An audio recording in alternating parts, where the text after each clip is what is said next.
If you're selling supplements or any consumable products, you need to know these numbers. And in this video, I want to share with you what we've done for one of our customers in the supplement niche and why this is so important. Before starting who I am, I'm Stefano Pretto, I'm the CEO at Nomads. I'm happy to announce that we joined the Inc. 5000 of the fastest growing company in the US. Thanks to our amazing team, to our amazing clients, and how did we achieve that? By scaling Amazon brands on Amazon, thanks to Amazon advertising. So if you need any help or if you want to get more information, feel free to contact us and we will see if it's a good fit for both of us. And now let's get started.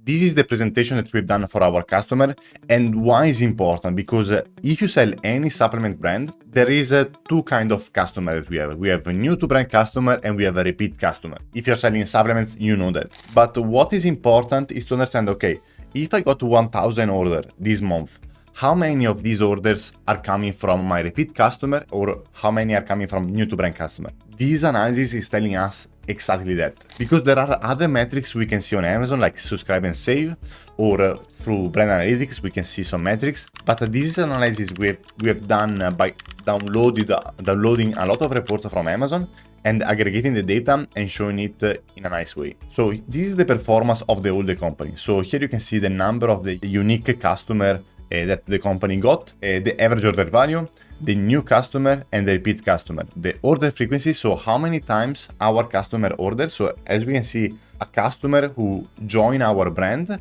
they order almost 2 times. So they don't buy only one product, they are close to buy 2 products. Average days between order 54, number of percentage of repeat customer and percentage of net sales generated by repeat customer.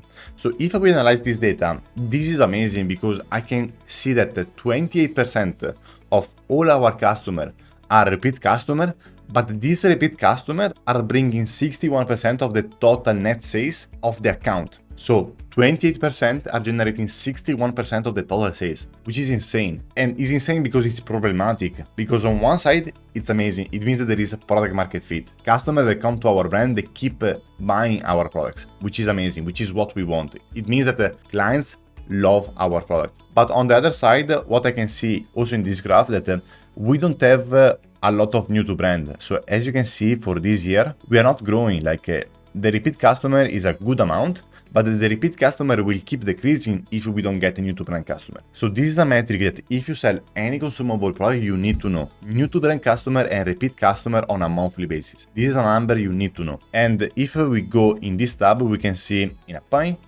what is the net sales by customer segmentation, and look at the repeat customer. Repeat customer generated $1 million or 60% of the total sales compared to the 40% of the new to brand customer. Insane.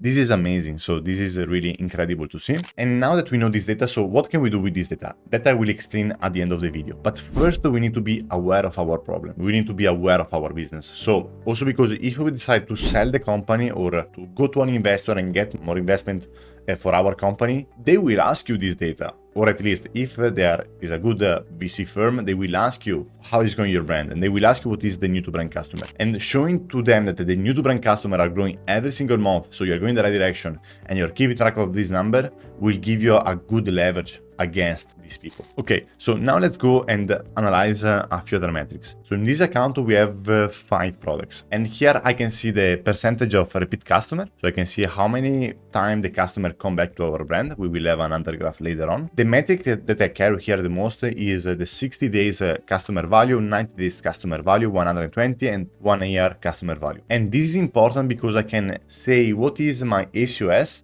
for the 60 days, 90 days, 120 days, 365 days. So let's say that I'm willing to not make money for 90 days to acquire a customer. What I can say for this product, for example, for the last one, I can say I'm willing to accept an ACOS of 76% to acquire a customer, and I don't want to make money for the first 90 days. But after the first 90 days, I will make money. So that is the idea of having a break-even ACOS on a product level. So this is very powerful because when we know how much we can spend and our competition don't know this number, we will be able to beat them in terms of bidding, and who is willing to spend the most to acquire a customer will win in the end. And if you have more data, you can spend more to acquire a customer. And trust me, most of the sellers don't know these numbers, especially in the consumable space on Amazon, because it's very challenging to get this number. So after that, we have a repeat purchase rate. So this is important because we can see how sticky our product is for compared to all our products. So I can see that the product one has the highest repeat purchase rate. So if we have one customer that is buying one product, 29% of this customer, they will come back and buy again another product. But for the second product is 22%, so it's a bit below. So if we want to push more for our product, we should also consider a repeat purchase rate. It's important to know the repeat purchase rate, but what we really care is the lifetime value of the customer, because the more the customer is spending with us, the more we can spend to acquire a customer. That is always the idea. Okay, so here we have the performance for each product, and look at this, 35%. So this is huge. So we have done the overall analysis. Now, what is important to do is to do a deep down and to analyze for each product what's going on for our best seller. This is our best seller. Here, what is funny that during April, the client did a viral TikTok video, as you can see, and look at the new to brand. Thanks to the TikTok video, the new to brand really skyrocketed, but now they're coming back again. And look at before we had only repeat customer, which is insane, only repeat customer.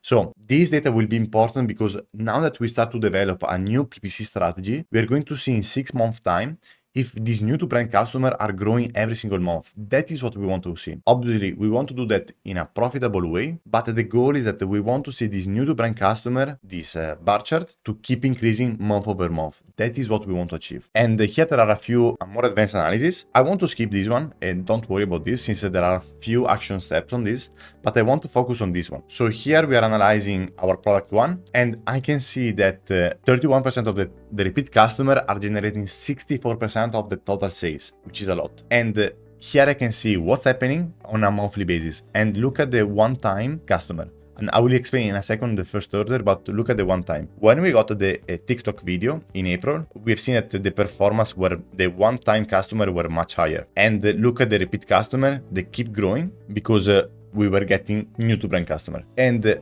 what is the difference between one time and first order? The one time customer, these are customers that come in to buy one product and then they leave. The first order are the customers that buy one product and then they become a subscriber. So they buy our product and then they become a repeat customer. So these are still repeat customer. We consider that as a repeat customer, but we divide them into clusters. So first order and the repeat customer. As you can see, like first order is not increasing at all. Like we don't get a lot of first order, but the repeat customer, they keep coming back because they like the product. And it's quite high, as you can see. So it will be cool to see this spike in one-time customer if they become first order customer. So that will be cool to see, because look at the first order customer, like they are really decreasing, they're really low right now.